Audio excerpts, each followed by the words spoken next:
عن اسامہ بن زید رضی اللہ عنہما قال قلت یا رسول اللہ صلی اللہ علیہ وآلہ وسلم لم اراک تصوم من شہری من الشہور ما تصوم من شعبان۔ حضرت اسامہ بن زید رضی اللہ عنہما یہ عرض کرتے ہیں کہ میں نے ایک دن کریم آقا علیہ السلام کی خدمت اقدس میں عرض کی کہ یا رسول اللہ صلی اللہ علیہ وآلہ وسلم، آپ جتنا شعبان میں روزے رکھتے ہیں آپ کو کسی اور مہینے میں اتنے روزے رکھتے ہوئے نہیں دیکھا۔ شعبان کا مہینہ تھا نا، تو کریم آقا علیہ السلام مسلسل زیادہ سے زیادہ روزے رکھ رہے تھے۔ تو انہوں نے دیکھا تو عرض کرنے لگے یا رسول اللہ صلی اللہ علیہ وآلہ وسلم، اس مہینے میں دیکھ رہا ہوں کہ آپ بہت زیادہ روزے رکھتے ہیں، کسی اور مہینے میں اتنے روزے نہیں رکھتے۔ تو اللہ کے پیارے محبوب علیہ السلام نے فرمایا قال ذاک شہر یغفل الناس عنہ بین رجب و رمضان۔ اللہ کے پیارے محبوب صلی اللہ علیہ وآلہ وسلم فرمانے لگے کہ یہ جو مہینہ ہے لوگ اس کی فضیلت سے غافل ہیں۔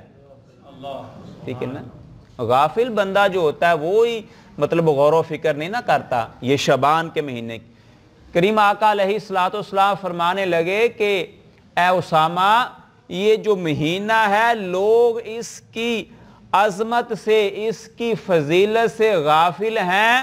یہ مہینہ رجب اور شعبان کے درمیان ہے۔ وَهُوَ شَهْرٌ تُرْفَعُ فِيهِ الْأَعْمَالُ إِلَىٰ رَبِّ الْعَالَمِينَ۔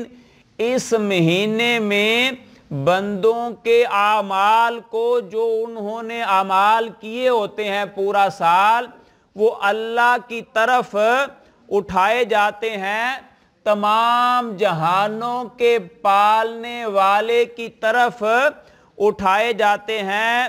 وَأُحِبُّ أَن تُرْفَعَ عَمَلِي وَأَنَا صَائِمٌ۔ اللہ کے پیارے محبوب صلی اللہ علیہ وآلہ وسلم فرمانے لگے کہ میں یہ چاہتا ہوں، مجھے یہ پسند ہے کہ جب میرے اعمال اللہ کی طرف جا رہے ہوں اس وقت میرا روزہ ہونا چاہیے۔ تو آپ سے جو گزارش کرنے کا مطلب ہے، یہ حدیث سنانے کا مطلب ہے، وہ یہ ہے کہ اس مہینے کو ہمارے اعمال اللہ کی طرف جاتے ہیں، فرشتے پہنچا دیتے ہیں۔ تو جب ہمارے اعمال اللہ کے ہاں پہنچیں تو اس وقت ہمارا روزہ ہو تو پھر اللہ تعالی ہم پر کتنا خوش ہوگا، ہمارے اوپر اور مہربانیاں ہوں گی اللہ کی کہ میرے بندے کے اعمال میرے پاس آئے ہیں اور میرے بندے نے روزہ رکھا ہوا ہے۔ تو اس مہینے کو زیادہ سے زیادہ بہتر بلکہ بہترین طریقے سے گزارنا چاہیے۔